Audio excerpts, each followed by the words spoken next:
Well, welcome to the Hire Talents Podcast, optimizing your hiring process, made by entrepreneurs for entrepreneurs. And today we're really happy to have Justin Weeder. He is a sales coach and sales guru. I got a chance to check out your bio. You have a really interesting story, so I'm going to let you talk about that in a little bit. And so I'm curious to hear it from you and how this all came to be. Also, your method is something that's very intriguing to me, and the listening method. And this is something I found myself talking to clients about like all week this week was, here's the roadmap on how to hire, but there's this like little skill that you need to practice and master that, I mean, we can teach people, but at the end of the day, you got to internalize it, right, to become an expert. And the listening method is something I can't wait to talk about. So, thanks for being here, Justin. And yeah, tell us your story. How'd you end up a sales coach? So the first thing to understand about me is I'm not your typical sales guy. I'm an introvert. I'm very much a geek, right? Love it. And I grew up that way. I grew up like playing Counter-Strike with my friends in our rooms with our computers everywhere. And so anyways, doing that, being a geek, landed me working at Circuit City. If you remember Circuit City. Yep. Back in the Yeah. And I worked in the tech bench just fixing computers. So one day we're like overrun during the holidays, and the sales manager for computers comes over, and he's my boss. And he's like, "Hey dude, I need you to go sell a computer." I'm like, "I don't know anything about selling." He's like, "No, it's fine. You know all the specs. Like, you'll be fine. Just go over there and sell it." I'm like, "Oh, okay." He's like, "All you have to do is answer their questions." I'm like, "Oh, typical salesman, right? Totally underplaying what really has to go on." Yeah. And I'm like, "All right, dude. All right, I'll go over there. Whatever I have to." So as I'm walking over there, he comes up behind me and he hands me this clipboard. He goes, "Hey, okay, so now when they want to buy the computer, then just ask them if they want all this stuff." And I was like, "Dude," he's like, "just ask them if they want it. If they don't want it, it's fine. Don't argue with them." I'm like, "Okay." So anyways, I go over there and I talk to them. And because I love computers and I'm a geek and, I have the tech bench shirt on and like, I'm the expert and they love it. And we, pick a computer. So then we go over to the checkout and I pull out my clipboard. I'm like, "All right, I can do this. All right." Like, seriously, do you want a laptop bag? And the guy's like, yeah, I want a bag. So he goes over there and gets a bag. He comes back. I'm like, do you want a mouse? He goes, yeah, I want a mouse. So he goes and picks out a mouse. Yeah, of course, right? And he comes over and then I'm like, "Do you want antivirus software?" And he goes, "I don't know. Should I get antivirus software?" And like, for me, that's when the magic happened. I was like, yes, you should. And absolutely. He's like, "Okay, absolutely." I don't want to have to clean up all your mess in a month from now. Exactly. Like, I want to see you at the tech bench a month from now with a ton of viruses. Yeah. And so I went down the list and like, he bought everything on the list. He said yes to everything. All I had to do is ask. It was crazy. Yeah. And so I got a lot of acclaim and like, your numbers show up on the little sales board thing everybody could log into on the computers. You were 100%, 1 for 1. Yeah, 1 for 1. I'm good to go. Like, I should have actually ended my career there. I would have been going out on a high. Yeah. And I had like the TV guys coming over to me, and like the TV guys were like the celebrities of the store because they sell like the real big ticket stuff. Oh yeah. And they're like high-fiving me and like, "Oh my God." Anyway, and that just changed the way I thought about selling, because before I had thought it was like this kind of like, I look over there and see these guys selling and I'm like, "Oh, those guys are just, conniving. They're manipulating those people into buying stuff." Yeah. And sure, some salespeople do that, but that's not really selling. Well, he spent a lot of time pitching, and I know back in the day when I was running sales teams, we'd call it like throwing up on the customer, right? Right. You're just like spouting a bunch of nonsense or features or things, right? But it's, I mean, your story totally highlights the difference, right? It's like it's not necessarily telling people, it's asking the right question, right? And one that's a natural question, like, of course I want a mouse. Like, you don't have to tell me how great the mouse is. Right. Yeah. And I didn't have to follow him over there and help him pick one. He just went and picked the one he wanted. Yeah, exactly. Yeah. I love it. So you start in retail sales and you get pushed out of your shell, and what happens after that? So after that, I got kind of arrogant and I turned into one of those show up and throw up guys. Right. Oh, yeah. And so, a few years after that, I had been working in software and I got let go from that job for doing stupid stuff. We don't have to get into that. Um, but that put me like really at rock bottom, like living with my mom at 25 years old, like, Yeah. and paying her rent even, didn't get to Oh, live for free. yeah. Yeah. That's how much she knew Yeah. I effed up. Right. Yeah. Yeah. Um, She wasn't going to give you that and free ride. exactly. Right. She's like, yeah, this is your fault, which I'm grateful for actually. But so I was trying to get a job interview. I was like, okay, well, I'll go back into retail. I'll go back to school. I'll be an accountant. Okay. Yeah. Okay. Good This is what I introvert thought. job. Yeah. Right. Perfect for me. Right. Yeah. Data, Yeah. don't Yeah. have to sell to anybody. I'm like, selling's not my gig. It's not my thing. Um, it's not for me. I don't like it. It's too Yeah. much anxiety, whatever excuses I told myself. So I'm in the Goodwill and I'm shopping for a suit, like a suit, hand-me-down suit to go on an interview. And I look and I see I see a book on the shelf, like in near the section, it's like sell or be sold. And I was like, that's interesting. So I walk over there and I pick it up and I start thumbing through it. And I'm like, this is a different approach to selling. Mm.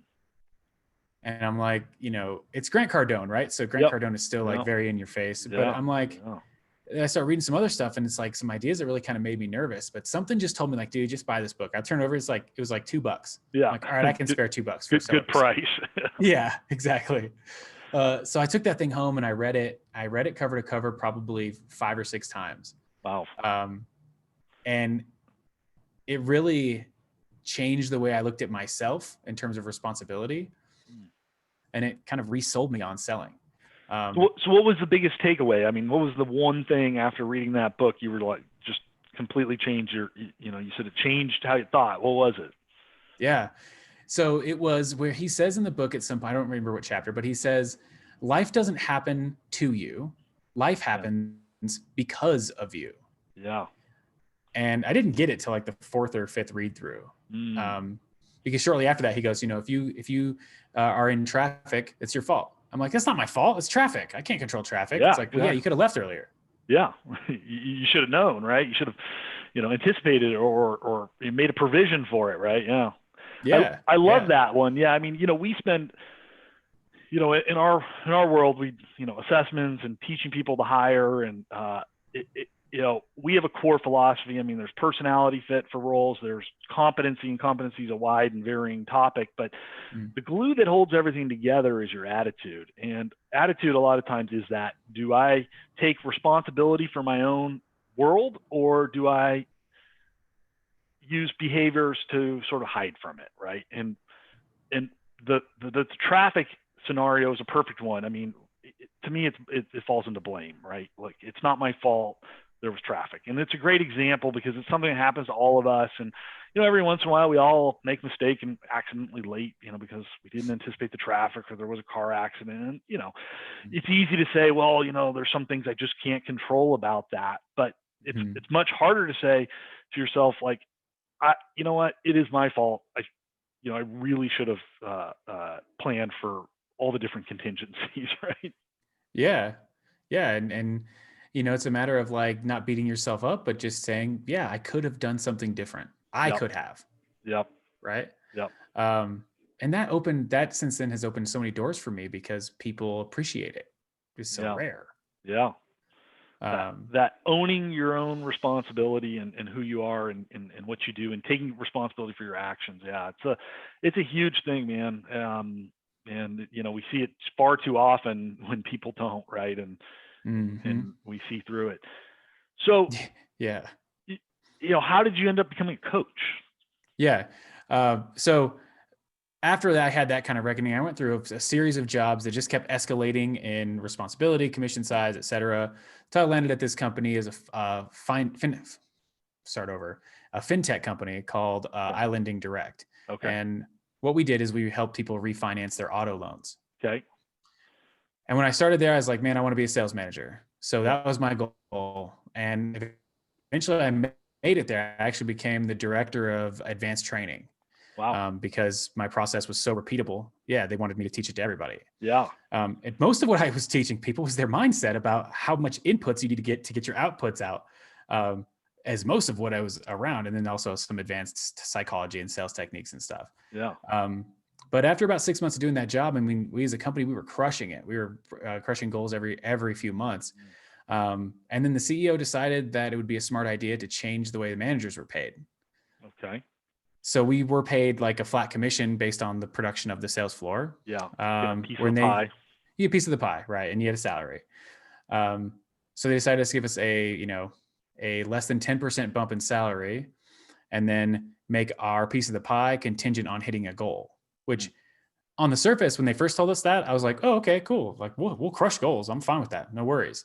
Yeah. But then I saw the goals, and like, it was like a 30 to 40% improvement year over year. And I was just like, yeah, I'm like, okay, but how are we going to do this? Okay. And then nobody gave me a good answer. Yeah. Right. Yeah. It's up to you to figure it out. Yeah. And I'm like, yeah, no, not what I signed up for. Right. Like, so I said, you know what, if you give me a bump in my salary to this much, I'll stay. But if not, like I can just get on that phone right over there and make what I was used to making and be fine. Yeah. Yeah. Right. And so that's end up what I did. And I was really depressed after I did that. Because I wasn't like really fulfilling myself. I was just doing something that comes naturally to me because I've been doing it for 3 years at that point. Yeah. And I had people coming up to me though that were struggling, and they were like, hey dude, like, I really miss our one-on-ones. Can you coach me some more? Yeah. And I'm like, yourself coaching. Yeah, exactly. I'm like, yeah, of course I can. Let's go. So then it was like, can I really turn this into a business? And I found the online coaching world. I'm like, wow, I really can. This is cool. Wow. So yeah, here I am. All right. So how long you been coaching now? About 3 years now. Awesome. Great. So and I love this. I love the fact that you're an introvert. So there's this misconception that, salespeople have to be extroverts, and actually, a lot of salespeople, as we know, are pretty heavily extroverted. They're very either dominant, super expressive. They make friends with light poles, right?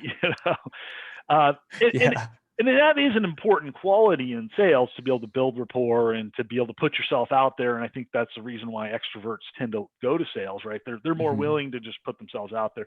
I mean, the beginning of your story is great, right? I'm a nerdy tech guy, and I'm working in the computer repair center. And the last thing you want to do is go out on the floor and have to talk to customers, right? It's terrifying, terrifying to you by your nature. Yeah. But the beauty of being an introvert is that you listen naturally. And that's the cornerstone of your system. So help us understand that. Tell us more about this method. Yeah. So I developed the listen method while I was working in Minnesota at another fintech startup as the director of training. And we've developed it as a team. But I needed to help these guys because a lot of them, they have Minnesota nice up there. Yeah. Okay. Right. Yeah. So they typically the archetype that does well in the auto finance world is not me. It's just like you described. It's the DI on the disc, right? The dominant. And these folks there were a couple of them that were that way, but most of them were not. Most of them were the complete opposite side, and the steady, conscientious side. And that's good for that job too. But I had to find a way to teach them how to sell like extended warranties and stuff in a way that was not abrasive and not confrontational. Yeah. Right. Okay. The last thing they wanted to do is get into a confrontation. And so I started listening we had a couple of people who were really, really good at it that were not super dominant, and they never got into confrontations with people. So I started listening to their calls, and I started thinking back on my own sales process, and I'm like, man, these guys are asking a lot more questions. And then I started thinking, okay, what questions are they asking? They're asking for permission. Okay. They're asking for, they're asking what questions. They're asking why questions. They're asking how questions. Yeah. So then, I sat down and kind of codified that into a method where, the first thing you do when someone gives you an objection is you ledge the objection. You throw them off balance a little bit. Yeah. To knock them out of their patterns so they can actually use their brain, right? Yeah. Yeah. Like why not, right? Yeah. Or like, someone says, let me think about this and see, like, this where the introvert part of it comes in, is because I probably know what the person really thinks because I've been listening to them and I've dealt with people just like them.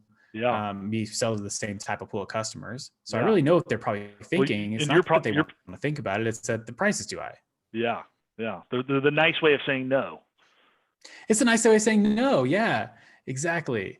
And so if you call that out, what I learned is if you call it out to somebody and you say, hey, this isn't right for you, is it? Mm. They'll usually spill the beans, and then they actually your rapport goes through the roof because they're like, oh, this guy knows me. Yeah. Yeah. He understands.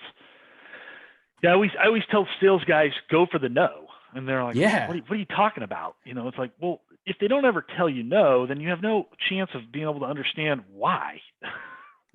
exactly. Exactly. Like maybes don't do it, man. Like, and that's not your job. Your job is to get them to a decision. Yes or Yeah. no, doesn't matter. Just some Yeah. kind of Yeah, decision. exactly. Yeah. And if the ultimate answer is no, then that's great. You still did your job, right? Yeah. Yeah. It's still a win. Yeah. Yeah, exactly. I love that. And so, I've always feel like there's so many parallels between being a great salesperson and being a great interviewer.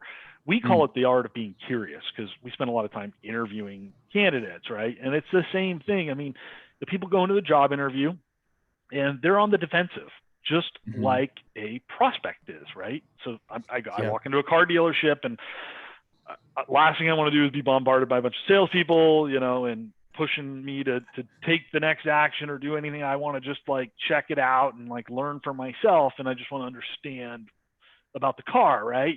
And as an applicant, I really want this job, or I have to fulfill this personal need. I mean, the reason why we work is to improve our quality of lives. I mean, Right. that's the bottom line. Now, That's the bottom line. Yep. what is my quality of life desires and what are yours? They're probably somewhat similar in some ways, but they're all going to have their own nuances. They're going to be different in their own right, right? Right. And so I'm trying to defend that, right? I'm on this defensive mode, and I'm trying to get this job for a reason. Now, the interesting thing about interviewing is sometimes the candidate's motivations aren't aligned very well with their own needs, right? This job is not a good fit for them, right? Yeah. Right. Totally. And Oh my God. it's our job to either figure out whether it's a fit or not a fit, really to help them as much as it is to help us. Yeah. And you're going to get those superficial answers from candidates when you start asking them questions. The first question you ever ask, and I think this is the same in sales, right? Mm-hmm. The first question is like, why do you want a new car? Well, my old car is, I just want something new, right? Well, that's a pretty superficial answer, right? Yeah. Right? Yeah. Like there's more to it than you just want something new, like, right? There's Right. there's some emotional driver that's causing you to do that, right? So, Yeah. being able to continue to prod and to ask further questions. I mean, I think of it as even downright to the who, why, what, when, and how, questions. I mean, some of it, understand the context, right? That's where some of the when and the who come involved, right? Who else is involved? But so, yeah, tell me more about, how you know, what is your thoughts on that, and how that happens? I mean, you've hired a bunch of salespeople, right? Yeah. I've probably done over 500 interviews. So you're Yeah. dead on. Yeah. Um, you know, I think part of it is defining upfront. I mean, I go into consulting gigs sometimes where they're like, we need to hire 40 salespeople. I'm like, all right, cool. Who is it that you want? They go, Yeah. we want salespeople. I'm like, cool. Like, but what about those salespeople? You Exactly. know, like, and they don't know. And it's Yeah. like, dude, you got to know. So you define that first. And then, yeah, you got to find out who that is. And you got to find out what that person believes about themselves. I found is the most important thing to discover. Who do they think they are? Yeah. So how do you do that in Right. an interview? Yeah. Good question. I Because asked I mean, about if I their just ask childhood. you that point blank, like who are you as No, a person, right? That's not going to go over very well. no, that's not going to go over very well. You're going to get one of those shitty, superficial answers. Yeah. Uh, yeah. So I'll give you some questions I ask typically. Like, one of my favorite questions to ask is true or false. The customer is always right. Okay. Well, I'd say true. Okay. Then I'd ask, well, oh, why do you say that? Yeah. Well, because whatever that is motivating them in the situation is their reality. So I got to figure out, I got to try to understand that. I mean, otherwise I don't really know anything about them, but it's true to them. So it's true. Okay, that's fair. That makes sense to me. So how would you usually try to figure out more about that with them? Yeah. Well, I, want to understand, their perspective. So I want to try to continue to ask more questions, to understand what's motivating that line of thinking, right? Like, I need an SUV. I don't know. Well, why? What about an SUV is going to, why is that a need for you, right? Well, I've got, two kids and I've got another one on the way. Oh, okay. Well, that's interesting. I mean, motivation, most SUVs really are kind of just large cars, is that really going to fit 3 kids? Right? Yes. So Maybe you yes. need a Suburban. Right. Maybe you need suburban. Exactly. Or minivan. Yes, exactly.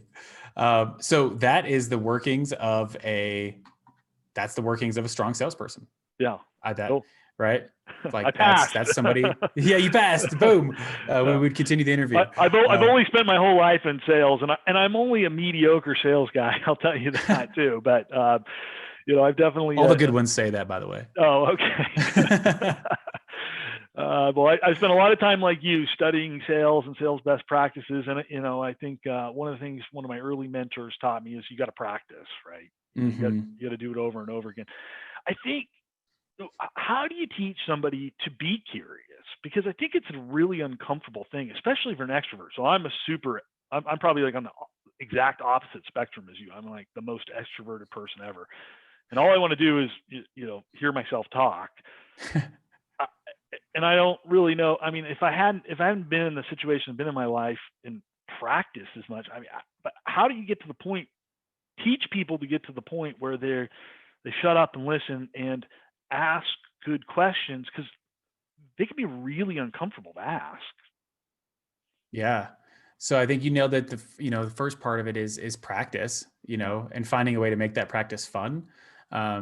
So when I'm teaching this to a sales team, like we'll play improv games like yes and, or I'm losing my train of thought, or like something borrowed, something blue, which is a game where you have to ask a lot of questions. Okay. And so we'll do that so they can kind of see like what that looks like, and then how to transfer that to a call.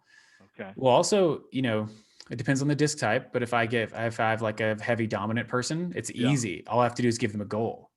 Okay. So if you leave a dominant person alone, their goal is to get what they want. Yeah. Right. But if you give them, they're up to their own devices on it.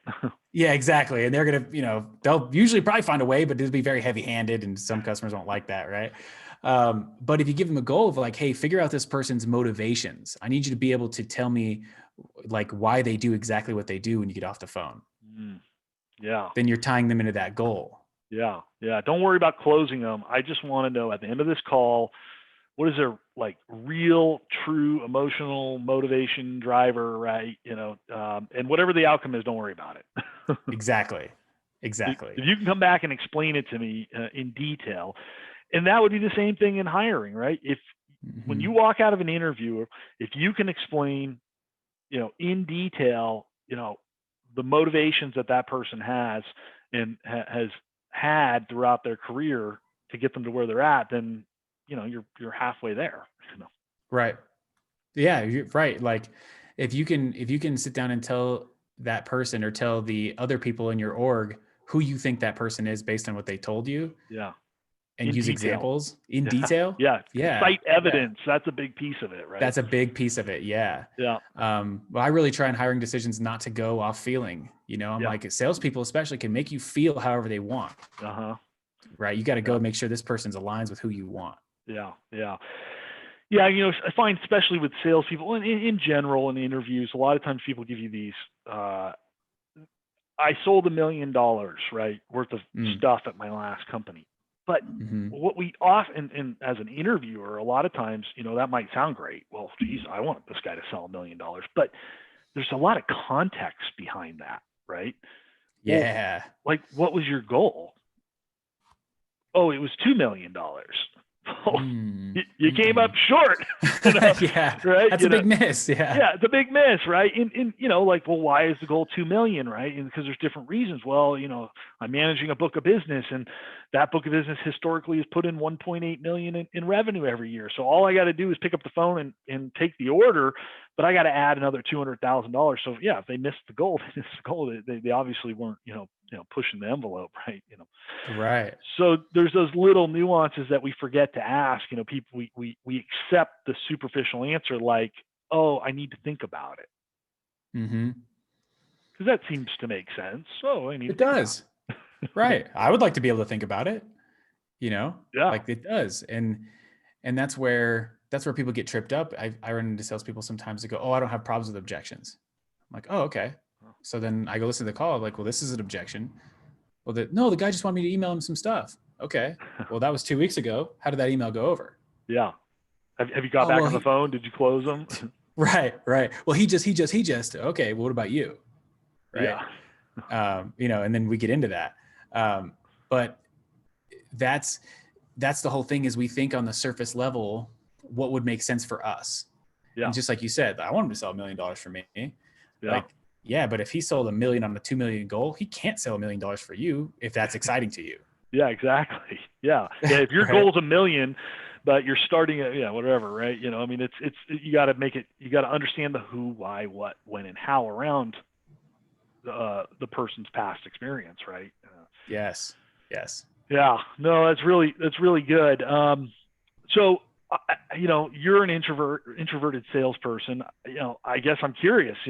What do you have a particular personality profile that you prefer to hire as salespeople, or how do you do that, or how do you convince introverts to be salespeople? Yeah, it's a great question. So yes and no. Okay, I used to tell you the truth. I used to. You used to have a profile that you were. Yeah. I used to try to hire at the top. So DI, dominant, influencive. Yeah. And those folks are great because they're the closest thing. I don't believe in natural salespeople. Yeah. I think salespeople are made. Yeah. But those people are as close as it gets to having the traits that would naturally make you successful in a sales role. Sure. Yeah. But working with more and more people and kind of being put into positions where I can't just hire a team of DIs. I'm dealing with someone who's a steady conscientious, or I'm dealing with someone who's an architect. They're a DC, right? Like I'm dealing with those people. I've got to find their superpower and help. So that's what it's all about, is each disc has its own superpower. Yep. What I like to do is help them find that superpower and amplify it so that everything else doesn't matter. Yeah. Let them leverage it. Exactly. Yeah. Like steady type people were people I used to hate to work with because I'm dominant. Yeah. And so we're opposites. I just don't understand you. Right. But as I understand them more, I realized, hey, these folks have a really good intuitive feel on the other person's emotions. Mm-hmm. And when you really they can ask really good questions because of it, right? They can ask the best questions. The best questions. They know exactly where that person's at. Yeah. So they may not be able to give a detailed write-up as to why the person's not moving forward or why they need to move on from the lead, but they know, and you can trust them. Yeah. I love it. Yeah. And I think also you also have to look, I think you started talking about this, and I talk about this almost at every turn, here, whenever somebody comes to me and says, the same thing happens to us, right? We want to hire salespeople. Okay, great. Well, what do you want to know about your salespeople? It's our first question, right? Or what makes a good salesperson in your organization, or what makes a bad one, right? We begin to ask. We're in the business of assessing talent, so we have to understand what is the profile that we're looking for. What is it, the one that you at least desire? And let's have a conversation. Or what is the job? Right? I want to hire a salesperson, and then next thing you find out, it's kind of like an inside sales customer service type of job. Right? That's, it's a salesperson, but the calls are coming in, and it's a very different approach than somebody you're going to put out on the street who's going to knock on doors. Right? Definitely. Yeah.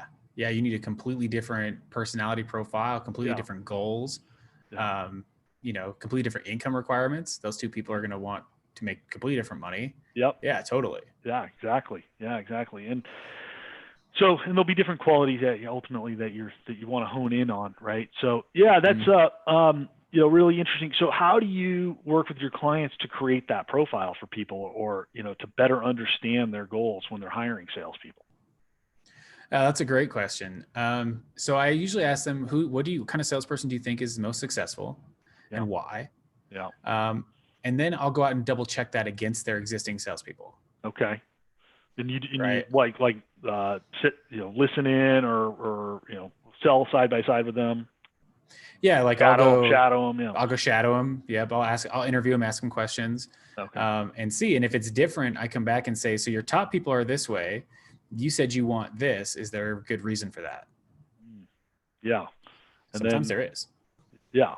Yeah. Maybe they're trying to transform their style or the way they're doing things, right? Or trying to add yeah. I could totally see that. Yeah. Yeah. So I think that's the thing. That's the key point that I think, I want to make sure that people understand, is that you've got to inspect and assess your own system and understand and what you might call like a benchmarking process, right? And a lot of times we turn that into like a scorecard. So, we go through this exercise of inspecting what's working, what's not, what we're looking for, and why we're looking for it, and then identify, what are the qualities, right, that we're looking for in a person that would then match that. And then you also have to go back and revisit that too, because we're making our best educated guess. I mean, if you don't have a whole population of salespeople to assess, right? For example, your smaller company, you're hiring your second salesperson, third salesperson. It's an educated guess at that point until you've proven it out, right? And it's like, right. Marketing drives me crazy. They're always like testing, and I also only hire introverts as marketers too, by the way. That's actually brilliant. Yeah. The extroverted marketer is a bunch He's of all trouble. over the place. Yeah, they're all over the place.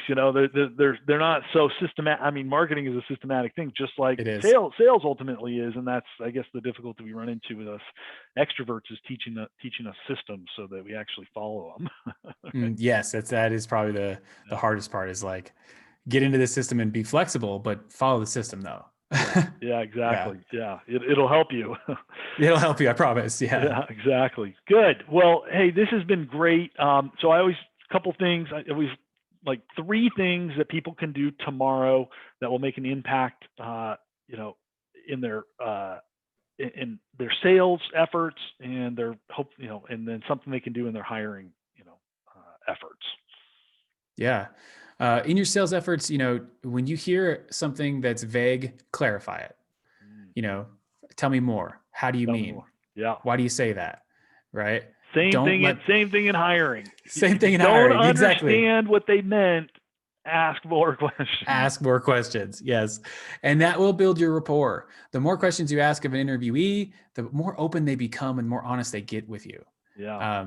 And the more questions that they've never heard before, that's the other thing, is ask them things they've never heard before. So I'll share my, this is a line I actually got from Chet Holmes, but it works like magic. So at the end of it, with a salesperson, it's how you find the real superstars. At the end of your interview, no matter how well it went, it works even better if it went really well. You ask them, this is your word track. Yeah. Hey, so, Fletcher, you seem like a really great person, man. You're very nice and super smart, but I only have one opening for this role. That has to be true. And I need a real superstar. So while I'm sure that you could do well in many different positions and areas, this is a very competitive industry. The job is really tough to learn and be good at. And, after talking to you, I just doubt that your particular skills and personality are going to hold up. To be truthful, I just don't get the impression that you're really that superstar. Okay. So you confront somebody like that. Yep. And all right, what do you want them to say? I want them to ask questions. Okay. Oh, well, why do you think that? Right. Perfect. Yep. Yeah. Yep. Or like, what have I not, covered with you that makes you feel that way? Yeah. Yeah. Okay. Well, this went really well, in my opinion. In your opinion, what's a superstar? Yeah.